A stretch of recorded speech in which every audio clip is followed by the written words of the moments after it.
El Evangelio según San Mateo. Subiendo Jesús a una barca, atravesó el lago y fue a la ciudad de su residencia, Cafarnaúm. Presentáronle al punto un paralítico echado en su cama. Viendo Jesús la fe de ellos, dijo al paralítico: confía, hijo, perdonados te son tus pecados. Algunos escribas dijeron para sí: este blasfema. Mas Jesús, viendo sus pensamientos, dijo: ¿por qué pensáis mal en vuestros corazones? ¿Qué es más fácil decir: perdonados te son los pecados, o decir: levántate y anda? Pues para que sepáis que el Hijo del Hombre tiene potestad en la tierra para perdonar los pecados, dijo entonces el paralítico: levántate, toma tu lecho y vete a tu casa. Y se levantó y se fue a su casa. Viendo esto, las gentes se asombraron y glorificaron a Dios, que dio tal poder a los hombres. Pueden sentarse.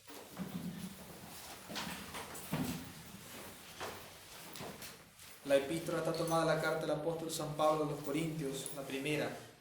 Hermanos, gracias doy continuamente a mi Dios por vosotros, por la gracia de Dios que se os ha sido dado en Jesucristo, pues por Él estáis ricos en todo, en toda palabra, en toda ciencia.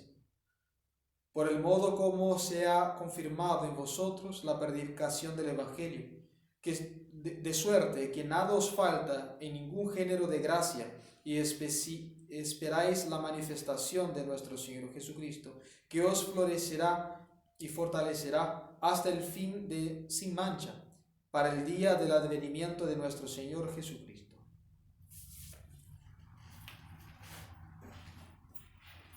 Nome Patris et Filii et Spiritus Sancti. Amén.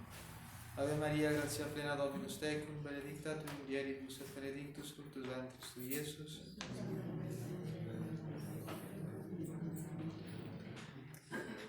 El domingo de hoy nos predica de una manera muy particular la idea que debe ser el núcleo de nuestra existencia, que es la entrada en el cielo.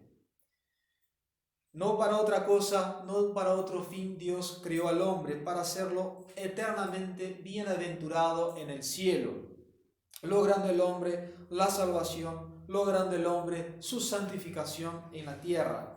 Para este fin Dios creó al hombre, para que lo conociera, para que lo amara y lo sirviera, y al fin de su vida terrena llegara a la gloria eterna. Pero el alma no es el cuerpo, el alma no es el hombre. El hombre es la unión del alma y del cuerpo. Y esta intención, estas ganas que tiene Dios nuestro Señor de ver al hombre glorificado, todavía no se ha cumplido, ni aún en los santos que están en el cielo, salvo nuestro Señor y la Virgen, porque están ahí en alma. Y deben ser glorificados por Dios nuestro Señor en alma y cuerpo, porque Dios quiere la salvación del hombre, y el hombre la unión del alma y del cuerpo. Y esta entrada en el cielo, este núcleo de nuestra vida y la idea de este sermón es repetida 2 veces en la misa. Letatus sum minisque dicta sum mihi in domum Domini irimus. El Salmo 121. Me alegré por lo que me dijeron, iremos a la casa del Señor. Por supuesto que está hablando aquí de la entrada en el cielo, de llegar a gozar eternamente de Dios nuestro Señor. Ver a Dios estar en el cielo, o sea, gozar infinitamente de Él. ¿Qué cosa más grande? Cantar sus eternas alabanzas junto con la Virgen, junto con San Francisco, el santo de hoy, junto con todos los santos, todos los ángeles. Pero ¿cuándo vendrá esa dicha? ¿Cuándo vendrá ese gran momento de la historia del mundo donde el hombre estará glorificado en el cielo, cuerpo y alma? Lo que dice San Pablo en la epístola de hoy, cuando venga la manifestación de Jesucristo, el día de su venida, la parucía de nuestro Señor Jesucristo, cuyas señales están todas misteriosamente puestas en el libro del Apocalipsis, que ese mismo libro dice ser una bienaventuranza leerlo. También es una bienaventuranza entenderlo, porque si yo conozco todas las señales de ese evento, de ese hecho, donde alma y cuerpo serán glorificados en el cielo, serán glorificados mediante la segunda venida de nuestro Señor Jesucristo. Estamos hablando aquí del dogma de la resurrección de la carne, es un dogma. ¿Cuándo se resucitará todos los buenos y los malos? Los buenos para el eterno premio y los malos para el eterno castigo. Pero es un dogma de fe que se cumplirá en la parucía de nuestro Señor, que esa parucía está descifrada, está en la profecía del Apocalipsis, está mostrado misteriosamente cómo se producirá. Pero si yo conozco todos esos misterios y no hago de forma tal que yo sea salvado en este día, ¿para qué me sirve? ¿Para qué me sirve saber todas las señales? Y fíjense que el que quiera descifrar las señales y no cumpla las siguientes 3 notas que les voy a dar, está perdiendo su tiempo. Si no tiene preparación, si no tiene una base de conocimientos, una base sólida de conocimientos, está perdiendo su tiempo. Si un hombre no sabe matemáticas, no puede enseñar física. Si un hombre no sabe leer y escribir, no puede dar clase de lenguas. No puede, tiene que tener preparación. Luego, tiene que vivir de manera intensa el Evangelio, porque no estamos hablando de matemáticas, no estamos hablando de biología, estamos hablando de ciencia divina, que supone la ayuda de la gracia para entenderlo. Y si yo no cumplo los mandamientos, estoy perdiendo mi tiempo. Estoy perdiendo mi tiempo porque estoy tratando de descifrar una cosa que es muy misteriosa y descuido mi alma. Qué disparate enorme. Además, la tercera nota es una adhesión fidelísima a lo que dice la Iglesia, a las reglas que pone la Santa Madre Iglesia para el estudio, para la investigación.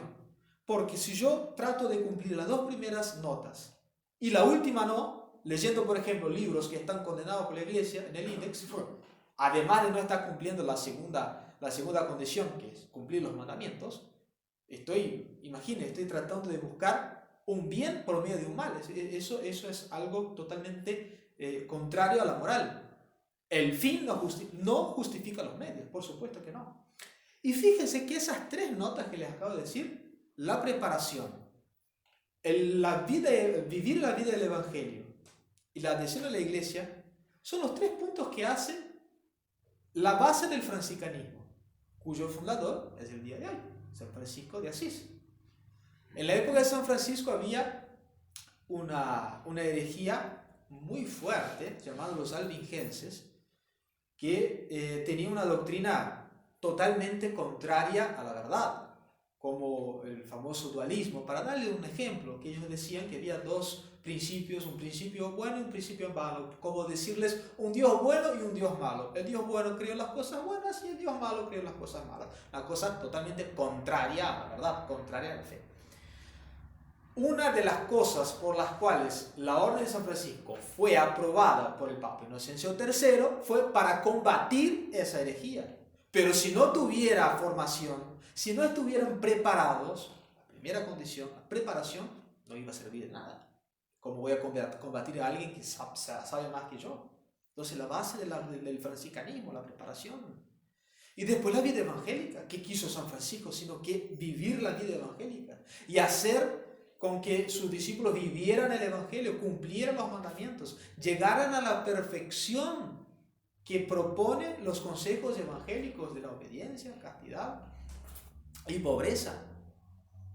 Y en último término, esa fidelidad que tuvo San Francisco a la Iglesia, al Papa. Cuando San Francisco quiso presentar al Papa Inocencio III su proyecto de orden, le dijo que estaba totalmente a su servicio. Se arrodilló delante de Inocencio III y dijo que estaba allí para servirlo. Mientras que los albigenses, los herejes de aquella época, lo que más atacaban era el sumo pontificado. Fíjense, en San Francisco, santo de hoy, en el franciscanismo tenemos, digamos, la base de nuestro proceder respecto a esa cosa tan esencial que es saber las señales del final de los tiempos, donde se cumplirá un dogma de fe, que es la resurrección de los cuerpos, la resurrección de la carne, y ahí se cumplirá el plan de Dios de salvarnos, de salvar al hombre. Salvar al hombre. ¿Por qué? como se puede comparar en el Evangelio de hoy, todo eso tiene mucho que ver con la curación del paralítico de hoy. Tiene mucho que ver. Porque primero, Dios, nuestro Señor Jesucristo, cura el alma. Te son perdonados los pecados. Y después cura el cuerpo. Levántate, toma tu camilla y vete a tu casa. Primero nuestro Señor Jesucristo curó nuestras almas en su primera venida. En su venida de humildad. En su venida de dolor, de sufrimiento, curó nuestras almas. Te son perdonados los pecados. Y en su segunda venida, vendrá a curar nuestro cuerpo. Vendrá a glorificar al hombre por completo, alma y cuerpo. Y aquí vamos a hacer un pequeño retroceso. La semana pasada, les hago acordar, habíamos hablado de la caridad hacia Dios, el amor hacia Dios, que no debe tener límites. Y por haber puesto límites al amor de Dios, los judíos rechazaron al Mesías. Por haber puesto límites al amor de Dios.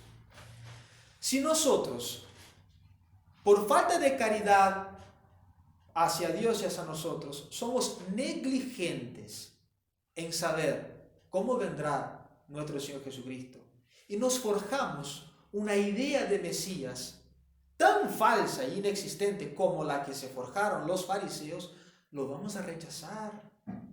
Si nosotros ponemos condiciones para que el Mesías tenga que hacer esto y aquel otro cuando Él venga, y si resulta que viene y no hace lo que nosotros queremos, lo vamos a rechazar.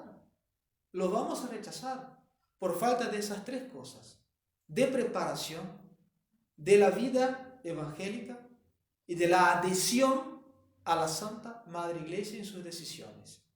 Lo vamos a rechazar. Si no estamos con la Iglesia, no estamos con Cristo. No estamos con Cristo.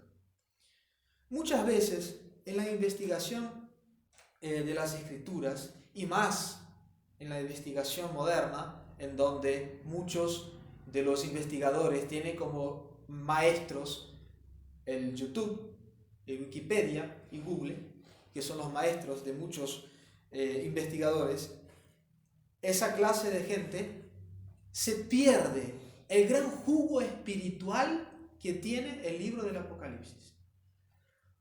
En la vida que lleva uno en el seminario, cuando no vengo al apostolado, tengo una vida casi de seminarista. En mis lecturas, justo en esos días me está tocando leer el libro del Apocalipsis. Y fue una verdadera providencia y coincidencia, por poner otra palabra, porque este sermón, estas palabras estaban preparadas de antes que yo comenzara a leer. Y realmente el jugo que se pierde, el jugo espiritual que se pierde, tratando de decir, bueno, el cuarto cuerno quiere decir esto y la trompeta quiere decir aquello. No. Fíjense las palabras de consolación que pone San Juan en el Apocalipsis, capítulo 21.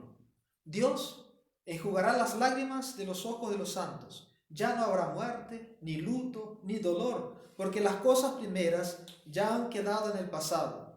Y dijo el que estaba sentado en el trono: he aquí que hago nuevas todas las cosas. Si yo me pusiera a ver, ¿qué querrá decir la lágrima? ¿Qué es la lágrima del día de hoy? Tratando de investigar y pierdo la hermosura de esas palabras. Que Dios quiera glorificar al hombre en cuerpo y alma. Que ya no haya llanto, que ya no haya dolor, que ya no haya pecado mortal y sus efectos. Y eso que nos lleva al amor de Dios, que debe ser completo, que no debe tener límites. Pero si yo me mantengo en un estudio sin aquellas notas que les acabo de dar, pierdo totalmente el jugo espiritual, al mismo tiempo que no aprendo absolutamente nada. En la antífona de la comunión de la misa de hoy leemos lo siguiente: tomad ofrendas y entrad en el atrio del Señor y adoradlo en su santo tabernáculo. Aquí hace un llamado a que cuando entremos en el atrio del Señor no debemos entrar con las manos vacías. Tenemos que entrar con ofrendas. Si en el templo de Salomón, si en el templo del pueblo judío, cuando era el pueblo de Dios, había que llegarse con ofrendas puras, ofrendas buenas, ofrendas perfectas. Cuando nosotros, si tenemos la gracia de llegar al templo eterno, a la Jerusalén celestial, después de la parucía de nuestro Señor Jesucristo. Y seamos, Dios mediante, glorificados en cuerpo y alma. Tenemos que llegar al atrio del Señor con muchas ofrendas, con muchas cosas que ofrecer, con muchas cosas que dar a Dios nuestro Señor. Pero ¿dónde vamos a encontrar algo que sea digno de ofrecer al Eterno Padre? Que sea sin mancha, que sea sin defecto. ¿Quién lo dice? San Juan Bautista. He aquí el Cordero de Dios, el que quita los pecados del mundo. ¿Quién lo dice? El sacerdote, teniendo la hostia al punto de dar la Sagrada Comunión. Muchas comuniones, muchos ofrecimientos. Una sola comunión sería capaz de transformar un gran pecador en un gran santo. Una sola, si ese hombre tuviera las disposiciones. Si nosotros llenamos nuestra alma con la carne y la sangre de nuestro Señor, tendremos la vida eterna. Y cuanto más entrados, cuanto más henchidos, imbuidos estemos de ese sagrado cuerpo, tanto más bienaventurados vamos a ser. El que come de este pan, el que come de mi carne y bebe de mi sangre tendrá la vida eterna, y la tendrá en abundancia, y tanto más abundante cuanto más haya recibido la Sagrada Comunión. Seamos agradecidos a Dios nuestro Señor, a nuestro Señor Jesucristo, que no le bastó morir en la cruz, quiso quedar con nosotros en la Sagrada Comunión para que tuviéramos cosas excelentes, inmaculadas, santísimas que ofrecer al Dios Padre cuando Él quiera terminar su plan de salvación, terminarlo por completo, glorificación de alma y cuerpo. Y no es egoísmo querer que el sufrimiento se termine. No es egoísmo querer que la muerte se termine, por supuesto que no. Está en la mente de Dios que nosotros seamos felices, y eternamente felices, en una dicha, en una bienaventuranza sin fin, en lo que Él quiere, que se producirá después del final de este mundo. Y pidamos a la Santísima Virgen María que, si nos da el conocimiento de esos misterios realmente misterios, de esos misterios del Apocalipsis, si nos da a conocerlos, que nos dé, más que conocerlos, estar preparados, tener nuestra alma en amistad con Dios, si es que nosotros vemos el venir en su segunda venida. Y si es que nosotros llegamos a morir antes que Él venga, que resucitemos, no para el castigo, sino que para la gloria eterna, y estar con ella, todos los santos, San Francisco, todos los ángeles, glorificando y amando a Dios por toda la eternidad. Ave María Purísima. Padre